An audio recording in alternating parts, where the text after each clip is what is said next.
الحمد لله نحمده ونستعينه ونستغفره ونؤمن به ونتوكل عليه ونعوذ بالله من شرور أنفسنا ومن سيئات أعمالنا من يهد الله فلا مضل له ومن يضلله فلا هادي له ونشهد أن لا إله إلا الله وحده لا شريك له ولا نظير له ولا معين له ولا مشير له ولا مثال له ولا مثل له ونشهد أن سيدنا وسندنا وشفيعنا وحبيبنا ومولانا محمدا عبده ورسوله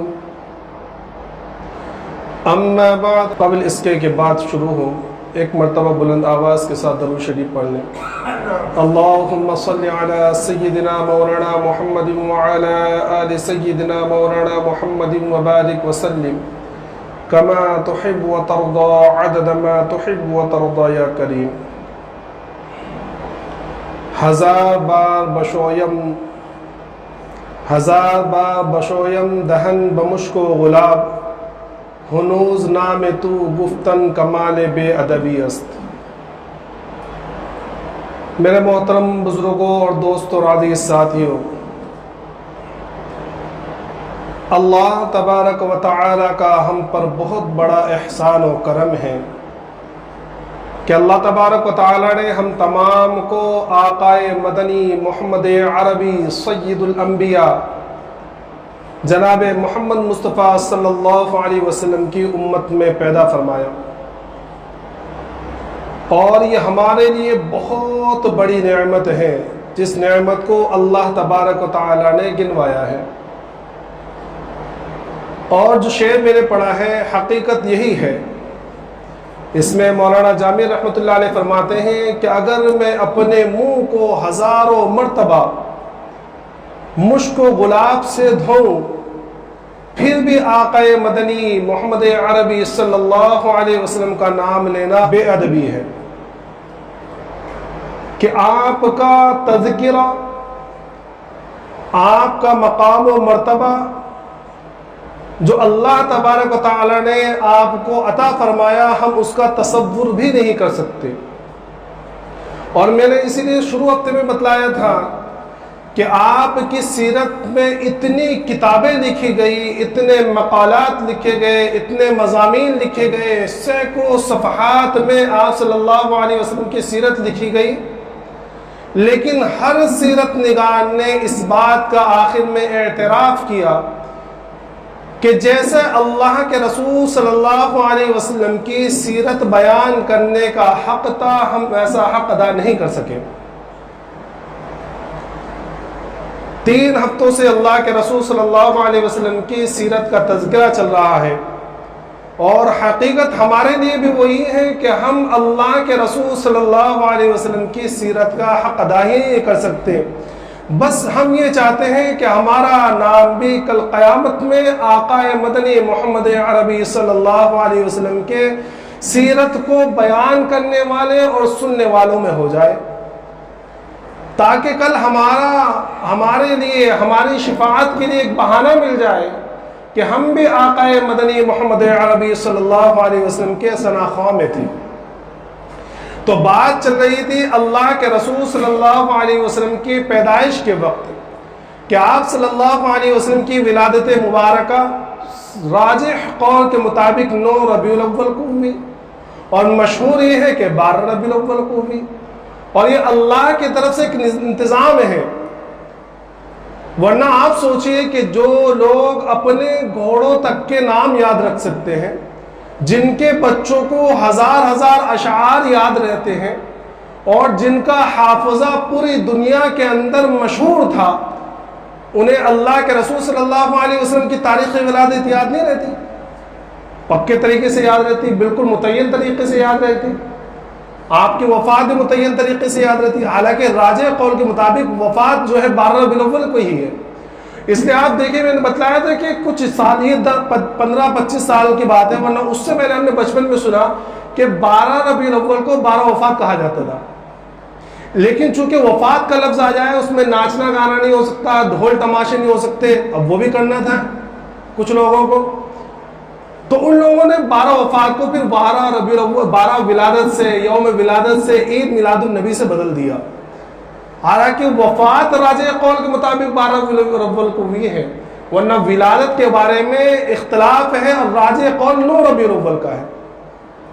تو یہ اللہ کی طرف سے انتظام تھا تاکہ لوگ مبہم رکھے جائے، تاکہ لوگ متعین طریقے سے اس میں کچھ گانا بجانا، کوئی تفریح کی محفل قائم نہ کرے، ورنہ کیا یاد نہیں رہتی تاریخ؟ یاد ہو سکتی تھی۔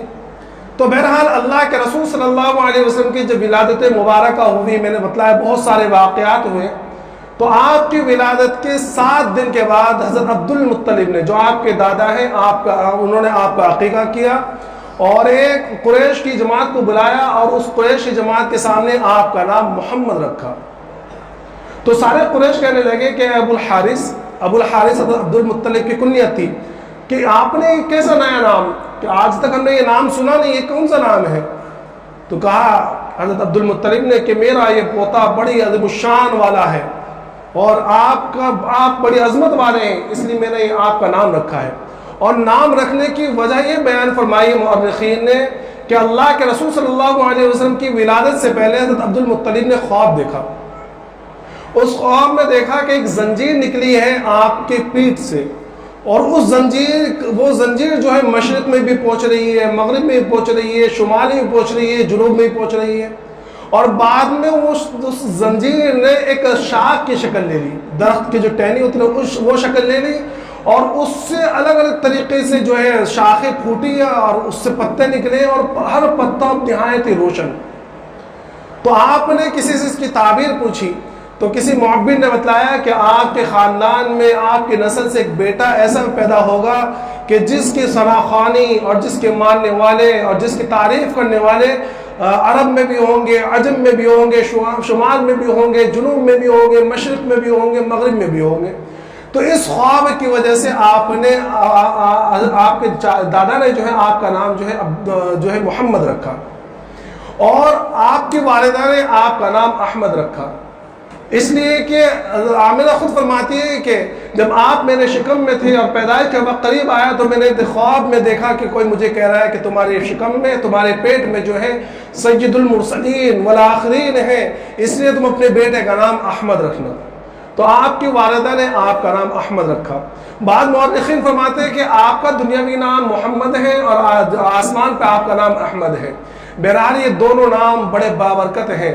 محمد کے معنی ہوتے ہیں وہ ذات جس کی بہت زیادہ تعریف کی جائے، اور حقیقت یہی ہے کہ آپ کی جتنی تعریف آج تک کی گئی ہے اور قیامت تک کی جاتی رہے گی، اللہ کے بعد کوئی شخصیت ایسی نہیں گزری جس کی اتنی تعریف کی گئی ہے، اس لیے آپ محمد بھی ہیں۔ اچھا، یہ اللہ کی طرف سے ایک الہامی بات تھی کہ آپ کی پیدائش سے پہلے، حالانکہ عربی نام ہے محمد، لیکن آپ کی پیدائش سے پہلے کسی کا ذہن ہی نہیں چلا کہ وہ اپنا نام محمد رکھے، سمجھے؟ آپ کی پیدائش سے پہلے کسی کا نام محمد نہیں تھا۔ ہاں، جس وقت آپ پیدا ہوئے تو اس کے بعد میں جو ہے آپ کی پیدائش کے بعد میں، چونکہ انبیاء آخری نبی کے پیدائش کا بالکل وقت قریب تھا، اور عیسائی اور یہودی اپنی کتابوں کے اندر پڑھ کر یہ بات جان چکے تھے کہ بھائی آخری نبی جو ہے وہ پیدا ہونے والے ہیں، تو کچھ لوگوں نے اپنے بچوں کے نام محمد رکھا۔ لیکن اللہ کا کرنا ایسا ہوا کہ یہ جو محمد نام رکھے گئے ان میں سے کسی نے بھی نبوت کا دعویٰ نہیں کیا۔ آپ کے وفات کے بعد بہت سارے لوگوں نے نبوت کا دعویٰ کیا، طلیحہ نے اور سجا نام کی ایک عورت نے، مسلم کذاب نے، اسود عنسی نے، یہ سارے نالائق ایسے گزرے جنہوں نے نبوت کا دعویٰ کیا اللہ کے رسول کے بعد میں، لیکن کسی بھی محمد نام کے شخص نے آپ کے بعد میں نبوت کا دعویٰ نہیں کیا اس زمانے کے اندر۔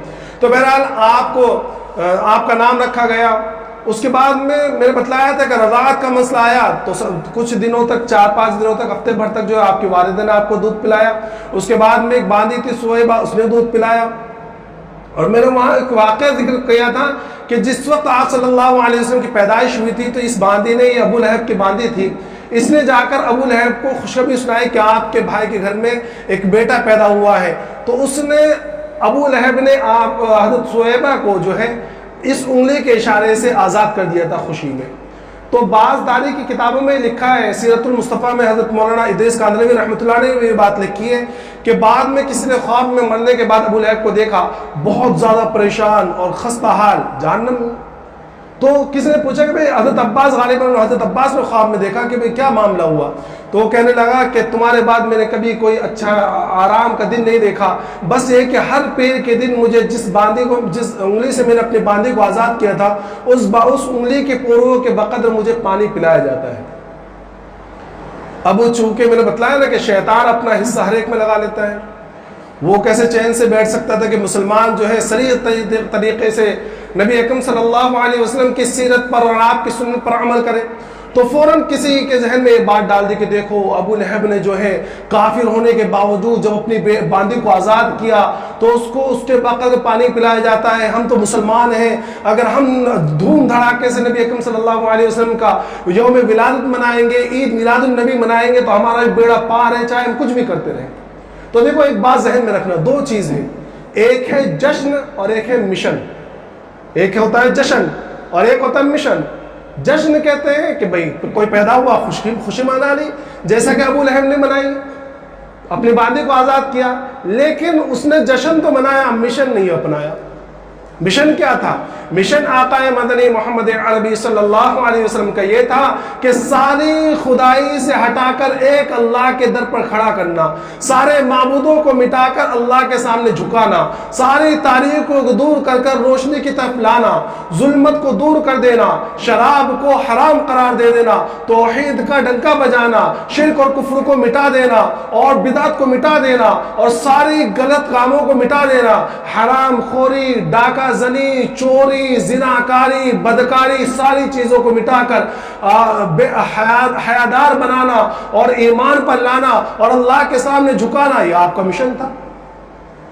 لیکن ابو لہب نے جشن تو منایا، مشن میں ساتھ نہیں دیا۔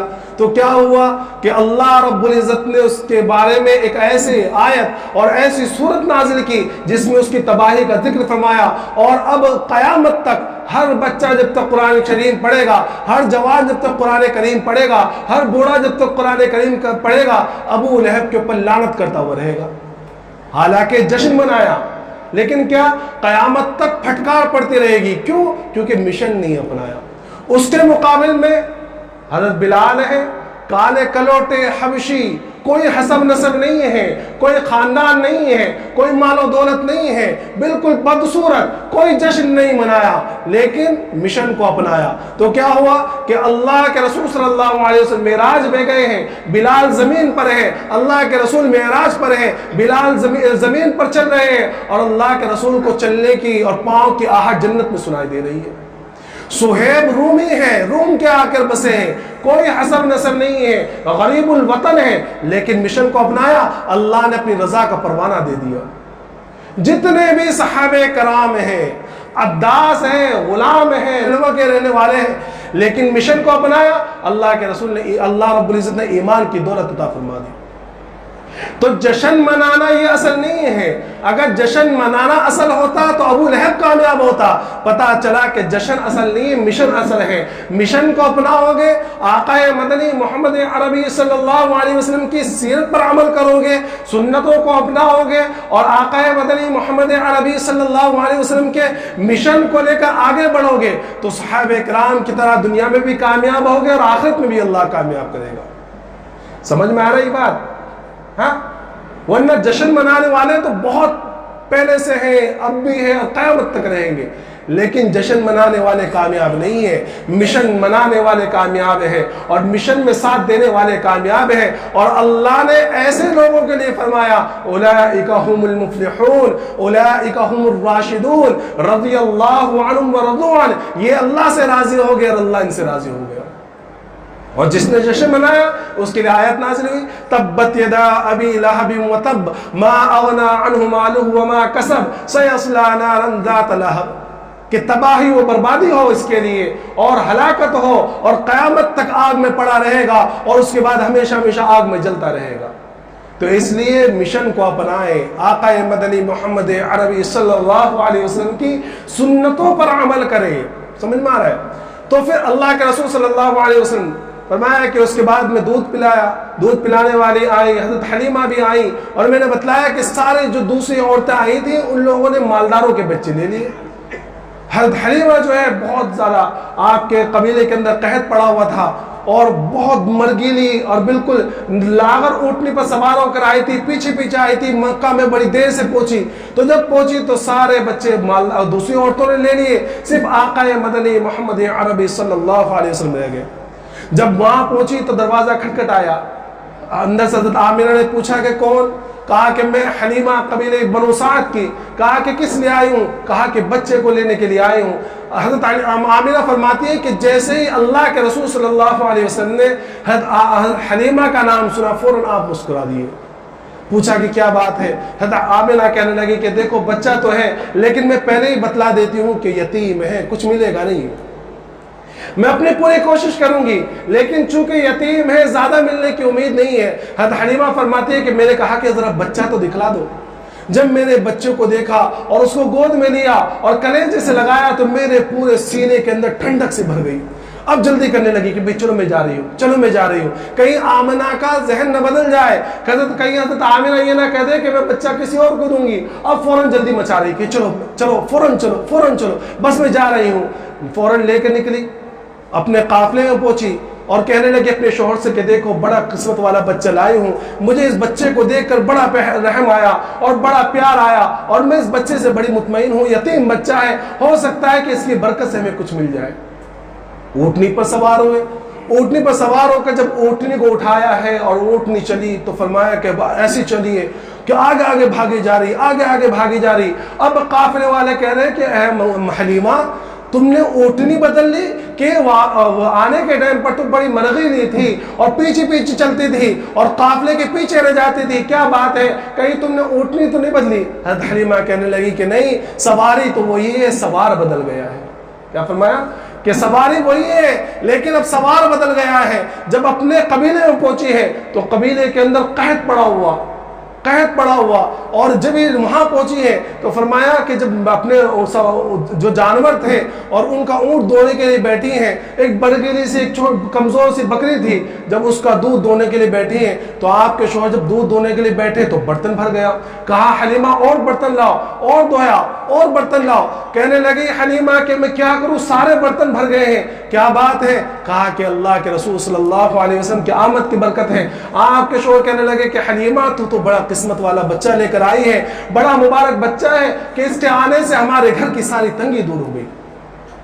حضرت حلیمہ خود فرماتی ہیں کہ جب میں لے کر آئی تھی تو میرے سینے کے اندر اتنا دودھ نہیں ہوتا تھا کہ میرا بچہ پی لیتا، لیکن جب میں نے اللہ کے رسول صلی اللہ علیہ وسلم کو اپنے سینے سے لگایا تو میرا بچہ بھی پورا دودھ پی کر اچھے آرام سے سویا۔ اور فرماتی ہے کہ وہ رات ہم نے بڑے آرام سے گزاری ہے، کئی مہینوں کے بعد ہم پورے گھر والوں کو پیٹ بھر کر کھانا ملا تھا۔ اس کے بعد آپ 2 سال وہاں رہے، اور اس ایام کے اندر حضرت حلیمہ رضی اللہ تعالیٰ عنہ جو ہے اپنی بکریوں کو جہاں بھیجتی تو سارے قبیلے والوں کی بکریاں خالی پیٹ باہر واپس آتی، حضرت حلیمہ کی بکریاں جو پیٹ بھر کر واپس آتی۔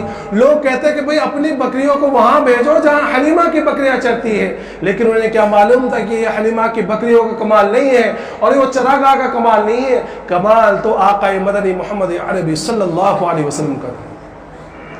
2 سال تک آپ نے دودھ پیا۔ حضرت حلیمہ فرماتی ہے کہ ان 2 سالوں کے درمیان میں نے اس بات کو نوٹس کیا کہ آپ ہمیشہ دانی طرف کا دودھ پیتے، اور میں جب بھی دوسری طرف لگاتی تو آپ اس کو دودھ کو منہ نہیں لگاتے، وہاں پیتے ہی نہیں۔ کیوں؟ کیونکہ وہ دوسری طرف کا دودھ، آپ یہ بات جانتے تھے کہ وہ دوسری طرف کا دودھ آپ کے بھائی رضائی بھائی عبداللہ کا حق ہے۔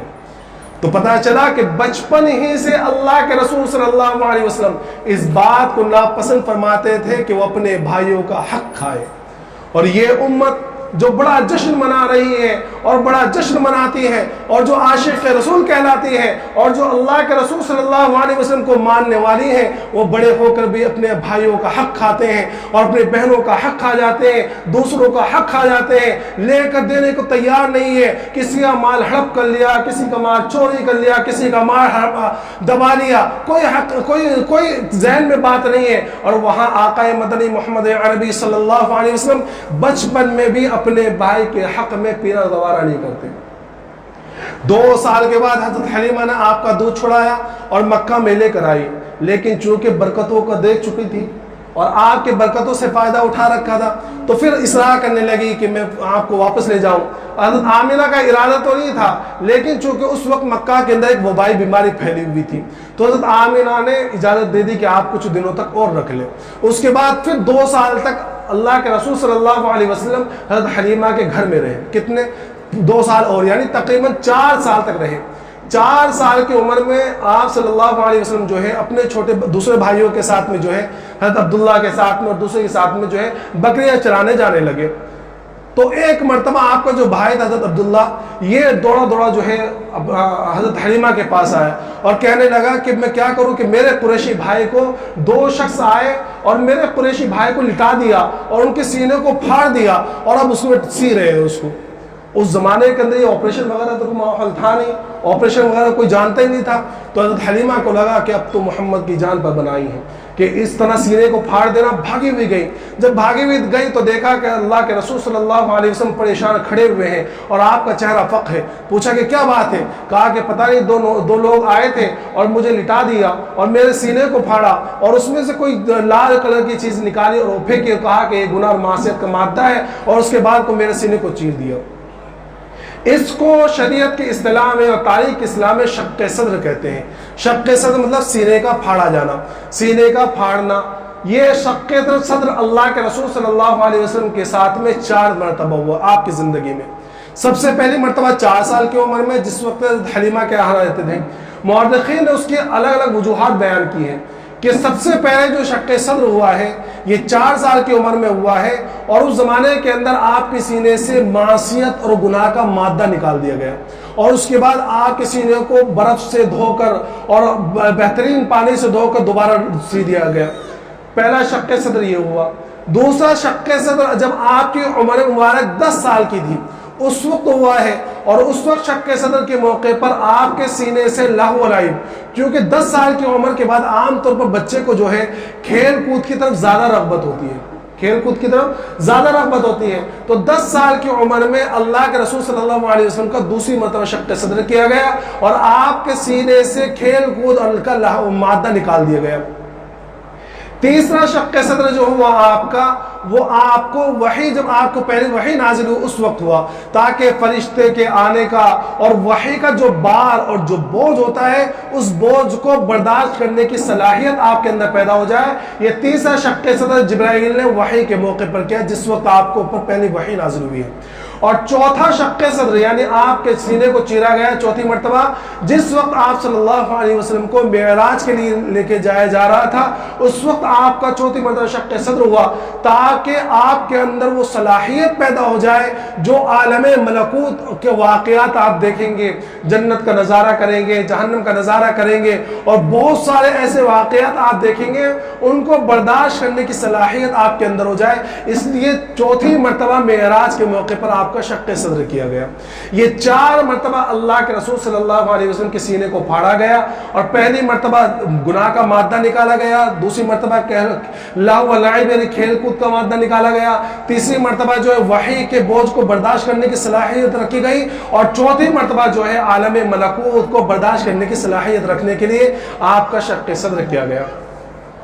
بہرحال جب یہ واقعہ ہوا تو حضرت حلیمہ کو بڑا خوف ہوا، اور آپ کو خوف ہوا کہ کہیں محمد صلی اللہ علیہ وسلم کو کچھ نہ ہو جائے اور آپ کو ضائع نہ کر دوں، اس لیے فوراً آپ کو لے کر وہ مکہ میں آئی اور حضرت آمنہ سے پورا واقعہ بتلایا۔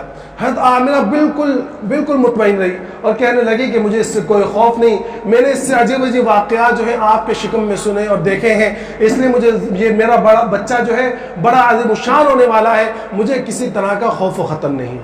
4 سال کے بعد آپ مکہ میں آئے، 2 سال آپ وہاں اور رہے۔ 6 سال کی جب آپ کی عمر تھی تو حضرت آمنہ جو ہے اپنے ننیال میں گئی اور مدینہ منورہ، اور وہاں 1 مہینہ آپ کا قیام ہوا۔ 6 سال کی عمر میں جب آپ مدینہ پہنچے تو وہیں آپ نے تیرنا سیکھا، اور واپسی میں جب مقام ابوا پہ پہنچے تو وہاں حضرت آمنہ کا انتقال ہو گیا 6 سال کی عمر میں۔ آپ کے ساتھ جو ہے آپ کی باندھی ام ایمن تھی، وہ آپ کو لے کر جو ہے مکہ مکرمہ واپس آئی، اور آپ صلی اللہ علیہ وسلم اس کے بعد میں حضرت ابو عبد المطلب کے زیر تربیت آ گئے۔ 2 سال اور گزرے تو 8 سال کی عمر میں حضرت عبد المطلب کا بھی انتقال ہو گیا۔ روایت میں لکھا ہے کہ جب عبد المطلب کا جنازہ اٹھا تو آپ پیچھے پیچھے چلتے اور روتے جاتے ہیں، آپ کے آنکھوں سے آنسو بہ رہے تھے، کیونکہ نہ والدہ ہے نہ والد ہے، اور اب مشفق دادا کا بھی انتقال ہو گیا۔ حضرت عبد المطلب نے اپنے وفات کے موقع پر آپ کو آپ کے چچا، چونکہ ابو طالب آپ کے سگے چچا تھے، ان کی نگرانی میں دے دیا۔ مورخین نے اور علماء نے اس کی وجہ بیان کی ہے کہ یہ انتقال اتنی جلدی کیوں ہوئے ہیں۔ دیکھو، عام طور پر بچہ جب اچھا ہوتا ہے نا، تربیت یافتہ ہوتا ہے، سلیقہ مند ہوتا ہے، تو عام طور پر انسان کیا کہتا ہے کہ بھئی باپ نے بڑی اچھی تربیت کی ہے۔ کیا کہتا ہے کہ باپ نے بڑی اچھی تربیت کی ہے۔ تو اس لیے سب سے پہلے باپ کا سایہ اٹھا دیا گیا تاکہ کوئی یہ نہ کہے کہ بھئی باپ کی تربیت کا نتیجہ ہے۔ اس کے بعد میں والدہ کا سہارا بھی اٹھا دیا گیا، دادا کا سہارا بھی اٹھا دیا گیا، تاکہ کل کو کوئی یہ نہ کہے کہ بھئی فلاں نے تربیت کی ہے، فلاں نے تربیت کی ہے، فلاں نے تربیت کی ہے۔ آپ کے اخلاق، آپ کے عادات جو تھے، یہ براہ راست اللہ نے آپ کے اندر ودیعت رکھے تھے، یہ اللہ کی تربیت کا نتیجہ تھا، براہ راست اللہ نے آپ کی تربیت کی ہے۔ یہ شاندار بچپن آپ کا گزرا ہے۔ حضرت ابو طالب کہتے ہیں کہ آپ کا بچپن اتنا شاندار تھا کہ بچے دنگا کرتے ہیں، پریشان کرتے ہیں، آپ نے کبھی کوئی دنگا، نہ تو کوئی دنگا کیا، نہ کوئی لڑائی جھگڑا، ہمیشہ خاموش رہتے، اور جب کھانے کا وقت آتا تو کھا لیتے، جو سامنے رکھ دیا جاتا وہ رکھ دیتے، کوئی چھینکنا نہیں، کوئی شور و شغم نہیں، کوئی چیخنا چلانا نہیں، بلکہ بہت ہی عظیم الشان پیارا بچپن آپ کا گزرا ہے۔ جب کچھ عمر تھوڑی سی بڑی ہوئی، 10-12 سال کی، تو حضرت ابو طالب ایک تجارت کے لیے شام کے لیے سفر باندھا۔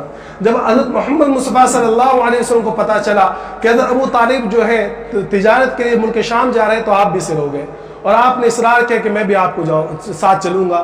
حضرت ابو طالب لے کے تو جانا نہیں چاہتے تھے، لیکن جب آپ نے اصرار کیا تو آپ کو اپنے ساتھ میں لے لیا۔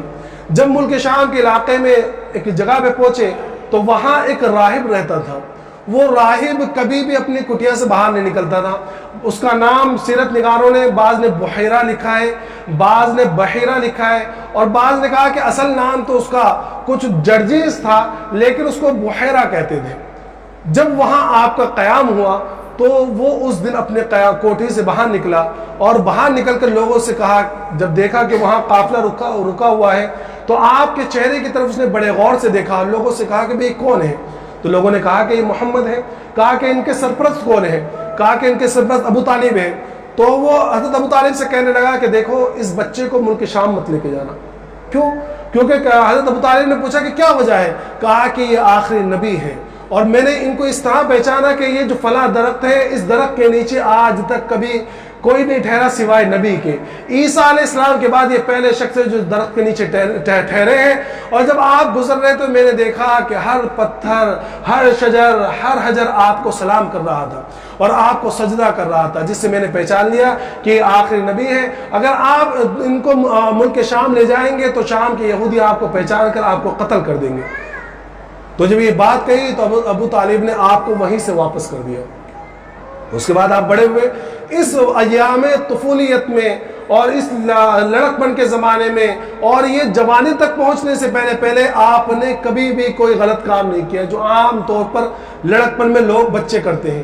آپ نے دیکھا ہوگا کہ جو بچہ عام طور پر یتیم ہوتا ہے، جس کے ماں باپ نہیں ہوتے، وہ عام طور پر بگڑ جاتا ہے، بری سنگت میں پڑ جاتا ہے یا غلط کام کرنے لگتا ہے۔ اللہ کے رسول صلی اللہ علیہ وسلم ان تمام چیزوں سے محفوظ رہے، بلکہ لکھا ہے خود اللہ کے رسول صلی اللہ علیہ وسلم نے اپنا واقعہ بیان فرمایا کہ ایک مرتبہ قریش کے اندر کہیں شادی تھی، اور تو ہم نے بھی پروگرام بنایا کہ چلو وہاں شادی میں چلتے۔ جب وہاں شادی میں پہنچے تو وہاں کچھ پہلے سے پروگرام نہیں تھا، لیکن اچانک ان لوگوں نے ناچ گانے کا پروگرام رکھ دیا۔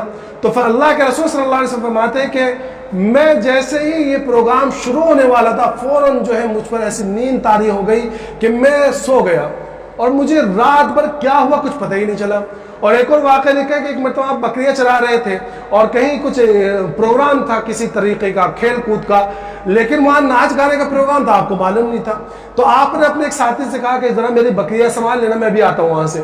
جب آپ وہاں پہنچے تو تھوڑی دیر بعد وہاں بھی ناچ گانا شروع ہو گیا، تو فرمایا کہ ناچ گانا جیسے ہی شروع ہوا، اس کے شروع ہونے سے پہلے میرے اوپر ایسی نیند طاری ہوگی کہ کیا رات بھر ہوا مجھے پتہ ہی نہیں چلا۔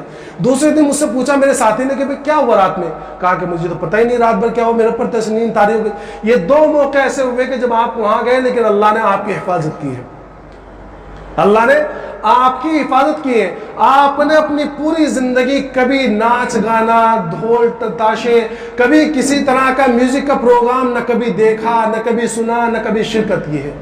کون؟ یہ وہ ہیں جن کے نام پر آج ہم میوزک بجا رہے ہیں، قوالیاں بجا رہے ہیں، ڈی جے لگا رہے ہیں، ناچ رہے، گا رہے ہیں۔ ایسی سی ویڈیو آئی ہے اس سال بھی کہ بغل میں مسجد ہے، عشاء کا ٹائم ہے، اور عشاء کے ٹائم پر باہر ناچ رہے ہیں لوگ مسجد کے پاس میں، ڈی جے بجا کر مسجد کے پاس میں ناچ رہے ہیں اور اندر نماز ہو رہی ہے، ایک سب بھی بھری بھی نہیں ہے۔ کس کے نام پر؟ جس نبی نے اور جس شخصیت نے اپنی پوری زندگی میں کبھی بھی ناچ گانا نہ دیکھا ہے نہ سنا ہے، اور جو خود فرماتے ہیں کہ میری بعثت تو ناچ گانے اور میوزک کے انسٹرومنٹ کو توڑنے کے لیے اور ختم کرنے کے لیے ہوئی ہے۔ کس نے ہوئی؟ کہ میری بعثت، کہ مجھے اس لیے بھیجا گیا ہے کہ میں دنیا کے اندر سے میوزک کے انسٹرومنٹ جتنے ہوتے ہیں، وہ آلات جو میوزک کے ہوتے ہیں، ان کو توڑنے کے لیے میری بعثت ہوئی ہے، مجھے بھیجا گیا ہے۔ آج امت اسی کے نام پر پورے میوزک بجا رہی ہے، ڈی جے بجا رہی ہے۔ اللہ ہم تمام کی حفاظت فرمائے اور ہمیں عقل سلیم عطا فرمائے، اور ان نوجوانوں کو بھی عقل سلیم عطا فرمائے جو اللہ کے رسول کے نام پر یہ سارے ناچ گانے کرتے ہیں۔ بہرحال اس کے بعد جوانی کا عالم شروع ہوا۔ جب آپ جوان ہوئے اور آپ کی عمر مبارک 20 سال کی ہوئی تو اس درمیان میں بہت سارے واقعات ہوئے۔ ایک جنگ ہوئی ہے قریش کے درمیان اور قیس کے درمیان، قبیلہ قیس کے درمیان اور قبیلہ قریش کے درمیان، اس میں آپ نے شرکت کی لیکن لڑائی کے اندر شریک نہیں ہوئے، بلکہ اپنے چچا کو تیر اٹھا کر دیتے رہے۔ اس جنگ کو حرب الفجار کہا جاتا ہے، اس لیے کہ یہ جنگ ایسے زمانے میں ہوئی ہے جو حرمت کے مہینے تھے۔ اس کے بعد ایک معاہدہ ہوا حلف الفضول کا۔ یہ معاہدہ کیا ہے کہ ایک شخص آیا جو اپنا سامان تجارت لے کر مکہ کے اندر، تو عاص ابن وائل ایک شخص تھا، تو اس نے اس سے سامان خریدا، لیکن خریدنے کے بعد اس کو سامان تو لے لیا لیکن پیسے نہیں دیے۔ اور وہ بیچارہ بہت پریشان ہوا، وہ لوگوں کے پاس گیا کہ بھئی کوئی میری مدد کرو، کوئی میری مدد کرو، لیکن کس نے اس زمانے کے اندر اس کی مدد نہیں کی۔ جب وہ چلا گیا تو سب سے پہلے زبیر ابن عبد المطلب، ان کے ذہن میں ایک خیال آیا کہ بھئی یہ تو بہت غلط بات ہے کہ اس طرح کسی غریب کا سامان لے لینا، لوٹ لینا۔ تو آپ نے لوگوں کو جمع کیا اور ایک معاہدہ کیا، اور اس معاہدے کے اندر یہ بات آئی کہ بھئی اس طرح کوئی اگر غریب رہے گا اور کوئی لٹا ہوا رہے گا، کوئی کسی کے ساتھ ظلم کرے گا تو ہم اس کی مدد کریں گے۔ اس معاہدے کے اندر اللہ کے رسول صلی اللہ علیہ وسلم بھی شریک ہوئے۔ اللہ کے رسول صلی اللہ علیہ وسلم نے نبوت کے بعد فرمایا کہ یہ معاہدہ مجھے اتنا زیادہ پسند تھا کہ اگر آج بھی کوئی مجھ سے یہ معاہدہ کرے اور مجھے اس کے بدلے میں 100 سرخ اونٹ دے دے تو میں اس کے لیے قبول کر لوں گا اس چیز کو۔ اس کے بعد آپ کی عمر مبارک جب 25 سال ہوئی تو اس میں آپ نے تجارت کا مشغلہ اختیار کیا۔ اس سے پہلے بھی آپ چھوٹی موٹی تجارت کیا کرتے تھے، اور جنہوں نے آپ کے ساتھ تجارت کی ہے ان کے الفاظ تاریخ کے اندر لکھے کہ ہر ایک نے کہا ہے کہ آپ بہترین شریک اور بہترین ساتھ نبھانے والے اور بالکل معاہدے کی پابندی کرنے والے۔ اس 25 سال کی عمر کے اندر آپ اتنی شریفانہ زندگی آپ نے گزاری ہے کہ پورا مکہ آپ کو امین صادق کہا کرتا تھا، آپ کا نام نہیں لے کر، پورا ایسا۔ تو یہ جوانی آپ کی کہ جوانی کے اندر کوئی ایک انگلی اٹھانے والا نہیں، ایک انگلی اٹھانے والا نہیں۔ تو آپ کی ایسی بیدار جوانی انشاءاللہ آئندہ کے واقعات، جو وقت ہو چکا ہے، گھنٹی بج چکی ہے، آئندہ کے واقعات انشاءاللہ آئندہ جمعہ بیان کیے جائیں گے۔ اللہ تبارک و تعالیٰ تمام کو آقا مدنی محمد عربی صلی اللہ علیہ وسلم کی سیرت پر عمل کرنے کی توفیق عطا فرمائے، آپ کی سنتوں پر عمل کرنے کی توفیق عطا فرمائے۔ وآخر دعوانا الحمدللہ رب العالمین۔